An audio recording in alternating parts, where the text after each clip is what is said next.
Now turn to Part 1 on page 2 of your question booklet.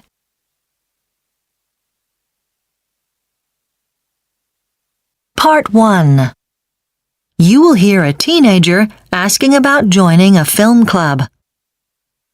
First, you have some time to look at questions 1 to 4.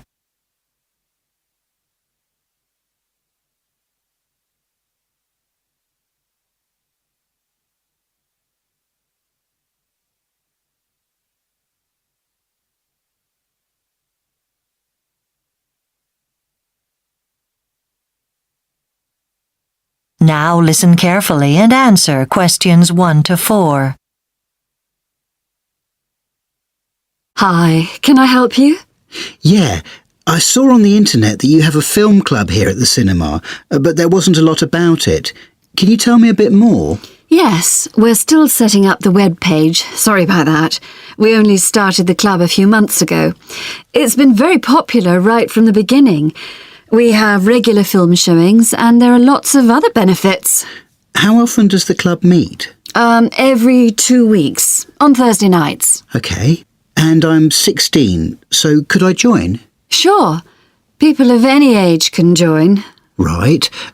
So how much does it cost to join? Well, it depends. The basic charge is £24 a season, but for people eligible for concessions, it's £21.50. I'm a student. You'd get the concession rate then. That's good. That entitles you to free entry to the club films and also to £2 off tickets for all other films on at the cinema. So you'd pay £4.50 instead of £6.50. Great. OK. Now, I don't know if this applies to you, but club members are also eligible for 3 hours complimentary parking when there's a film on. Well, I don't drive, but my girlfriend does, so it might be useful, yes. OK, well, I'd definitely like to join.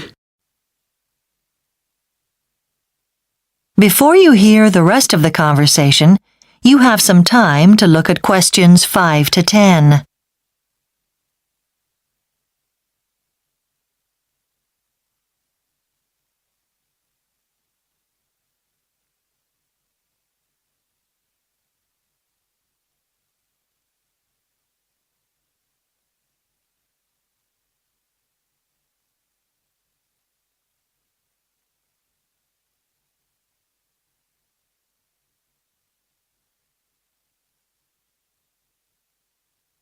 Now listen and answer questions 5 to 10. Can you give me any information about the next few films you're showing? I'm afraid we've run out of leaflets for this season, so I'll tell you about the next few films and hopefully we'll have all the details on the internet soon. So the next meeting's this Thursday, October the 14th, and that's a film called Pablo. Ah, I read the reviews of that. It's set in Argentina, isn't it? About a child who's run away from home? That's right. It just came out recently. And the kid somehow gets on TV and he wins a dance competition or something. A singing competition, yeah. I haven't seen it either, but it tells you on the posters. Yes, it sounds really good. Well, I definitely want to see that. What's on after that? On October the 28th, there's an American film called The Soldier. That's an old silent movie. But in this showing, we have someone who'll accompany it on the piano, just like they used to in the old cinemas, though it was sometimes an organ accompaniment in those days. Must be a pretty old film then. When did they release the first talkies? 1926 or 27? Yes, well, this was made in 1922, so well before, though I think they had short feature films with sound by 1923, actually. So what sort of film is it? Well, it's billed as a comedy, though you'd think it was a war film from the title. I don't know much about the plot. We don't have much information, though you could always look it up on the internet. Yeah, I'll do that. Then the next film after that, so that'll be, let's see, the 11th of November, is a film about animals. And it's just called Tiger. And that's a cartoon film, which makes it sound as if it's for children, but actually it's aimed at adults, and it's really quite frightening in places. I saw it when it first came out. What's it about? It's got no humans in it at all. It's just about the effect of environmental changes millions of years ago on the animals who lived then. It's a really strange film. There's a talk afterwards given by the director, so that should be very popular. You'll need to book early for that, I should think. Right. Well, thanks for all that. Now, if you can give me the application form... Sure. I'll, fill it. That is the end of Part 1. You now have 1 minute to check your answers to Part 1.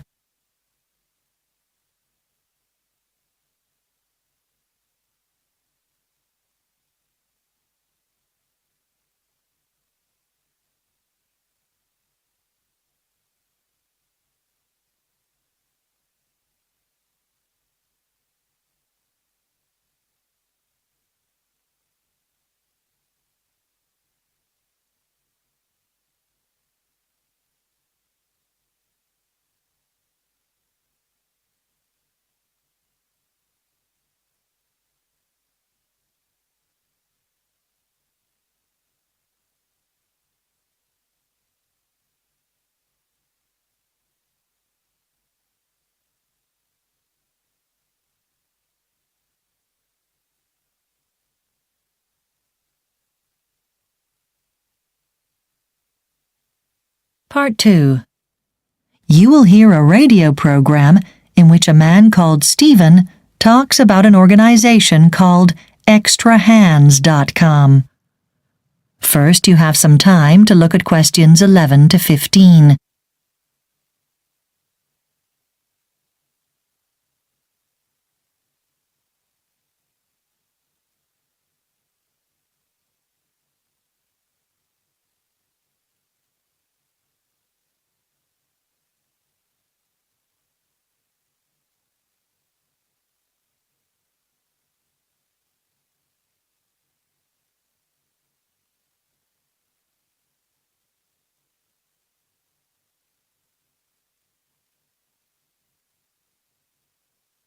Now listen carefully and answer questions 11 to 15. Stephen Jennings has been involved with an intriguing organization called extrahands.com. I'll let him explain. Thanks. Yes, extrahands.com was started 15 years ago by two New Zealanders who'd bought an old farm building and some land. They wanted to go organic, but they realized they'd need help clearing the fields for cultivation, and they just didn't have the money to pay for it. But they knew lots of people wanted to visit New Zealand. So they set up a website and advertised for volunteers to come and help on the farm there. Anyway, they got lots of volunteers, and they got their farm going, and extrahands.com was born. Today, the organization matches people who need help with people who are willing to work as a way of seeing the world. You can either be a host if you need assistance, or a volunteer if you're offering to work. In either case, to become a member, you just fill out a form on the extrahands.com website and pay the $25 subscription. You only have to do that once. But for your membership to stay active, every 12 months you have to go back to the website and check the details on your form there, adding information about any help you requested or work you did over that period. So how does it work? Well, if a host has some work that needs to be done, he or she goes to the extrahands.com website and posts a description of the work. So the way most volunteers access these details on the website is by specifying the country or region they're interested in working in, but a few search according to how long they want to work for. Not many people have strong feelings about what sort of work they want to do. They're mostly fairly open about it. If you're interested in volunteering for a particular job, you can email your host to arrange the dates and establish things like accommodation and hours of work. It's all fairly informal. There are no legal documents or anything like that. But you do both need to have some sort of written record of what's been agreed before you actually arrive. What about problems? Well, There are too many members for the organization to be able to investigate them all. But there's an online message board where members can post details of any difficulties they've had, things like unsatisfactory accommodation or volunteers who haven't done the work agreed, and this works very well. Before you hear the rest of the program, you have some time to look at questions 16 to 20.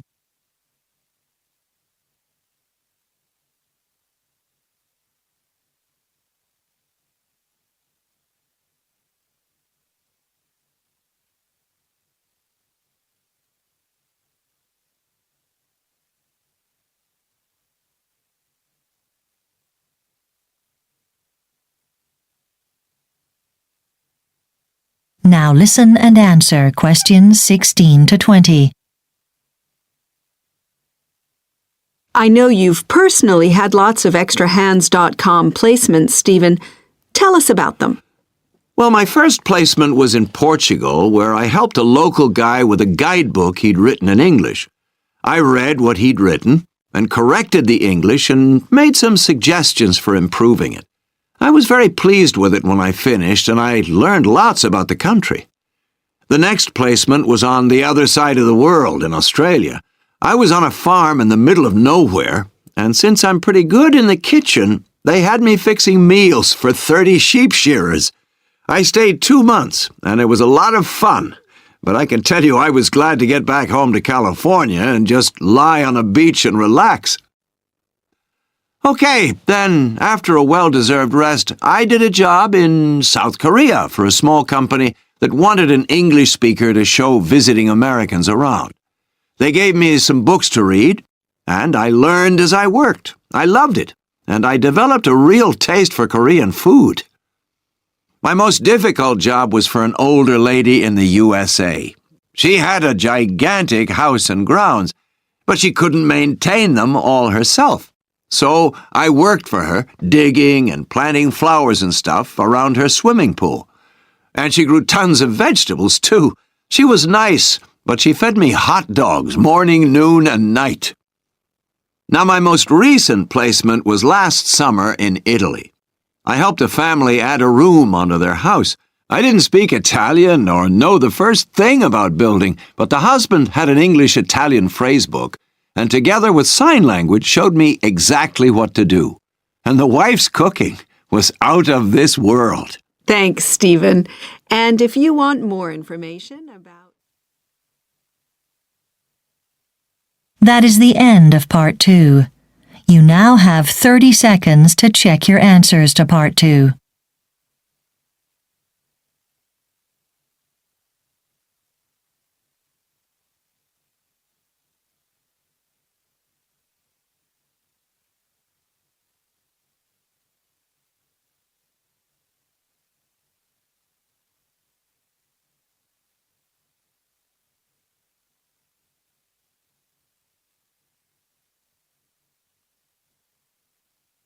Part 3. You will hear part of a discussion between two drama students called Charles and Lorna about a songwriting course. First, you have some time to look at questions 21 to 25.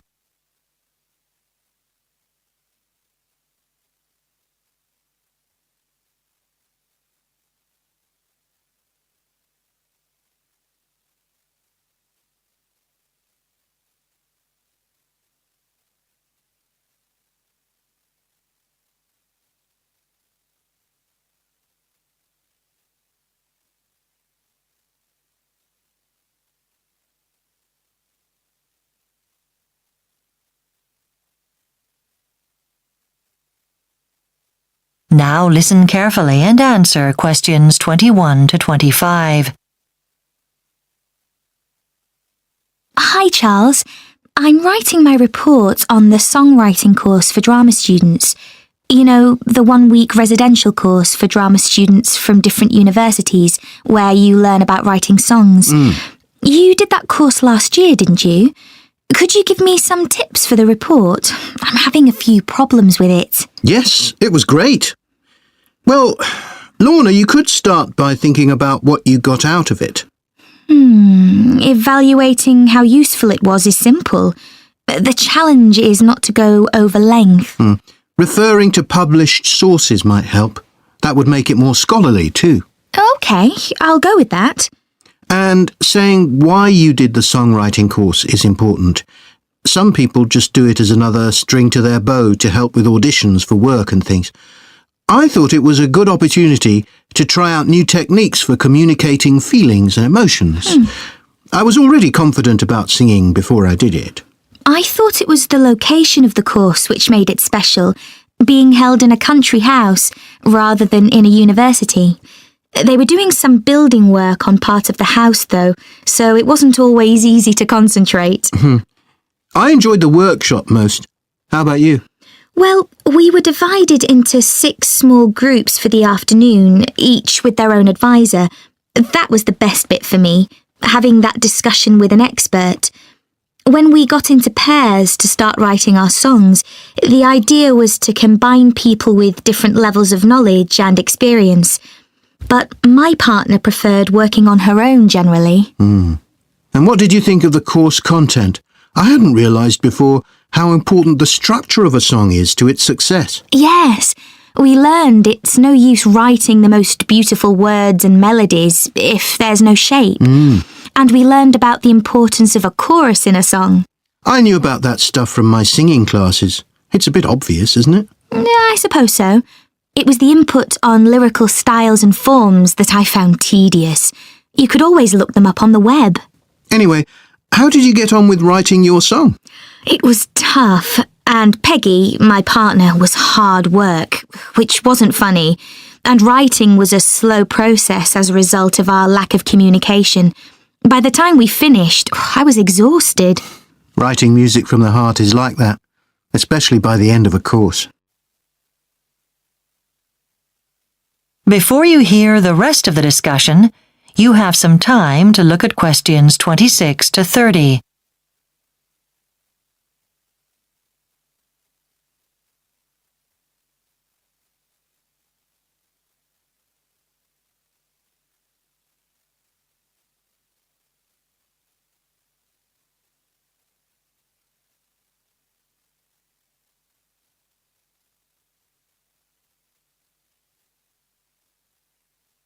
Now listen and answer questions 26 to 30. Well, that's got the report sorted, thanks. Have you decided which teachers' workshops you're going to do next term? I want to do Bob Lacey's. He's got a brilliant reputation for voice coaching. You know, getting us to use dialects and different pronunciation and stuff.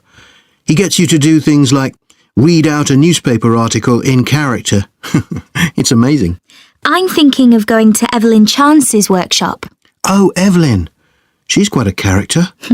Is she running the stage fights course again? Yes, fencing and pretend punches and throwing techniques. She really knows how to help actors use the whole of the space available. Lots of people like Ted Winter's workshop. He knows how to deliver. He's keen on actors conveying emotion through their bodies and faces alone. It's a great way to reveal complex relationships and situations to an audience without making a speech of any kind. I'm definitely going to sign up for that one. If you want to understand a director's ideas, Kevin Gray's workshop would be perfect for you. He likes telling people what to do, and he's always saying you can't have a company of actors reading a play any way they want because they'd end up fighting amongst themselves. They must listen to the director. What about Dorothy Thomas? She's good at activities for getting rid of stress and, emptying your mind of all thoughts about the past, and that can really help when acting. Well, I think I'll put my name down for... That is the end of part 3. You now have 30 seconds to check your answers to part 3.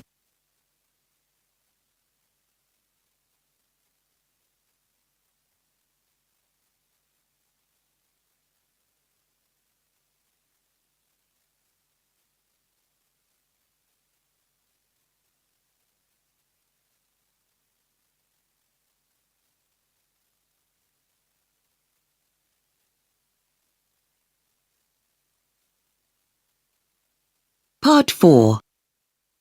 You will hear part of a talk about recent research into the design of workplaces.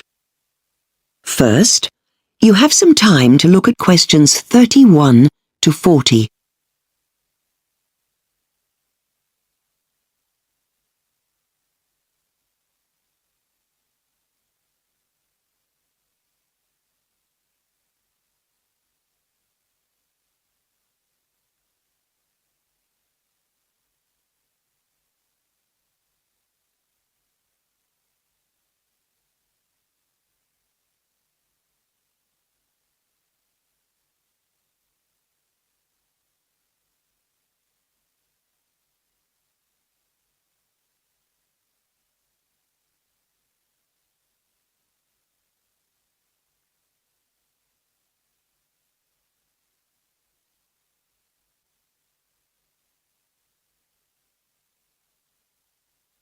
Now listen carefully and answer questions 31 to 40. Hello everyone. I recently completed some important research into the way office space is designed and its impact on employees. The open plan office had been the norm for offices around the world. I'm sure you can picture one. A big room with maybe 50 or 100 workers sitting at their workstations. You might think open plan designs are a recent phenomenon, but they actually came about in the early 20th century when businesses needed large numbers of people to do typing. These employees, usually women, used to have to sit in rows working away at their typewriters under the watchful eye of their supervisor. Over the years, designers have come up with several variations on the open theme.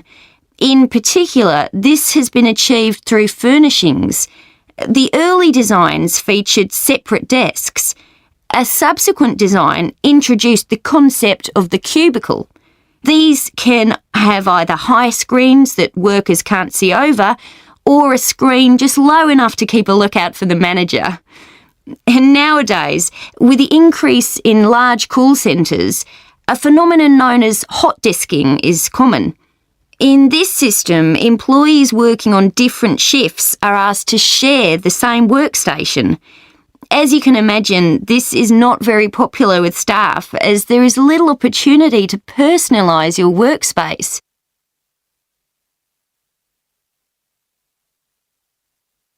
In fact, my research shows that employees in general dislike the open plan design.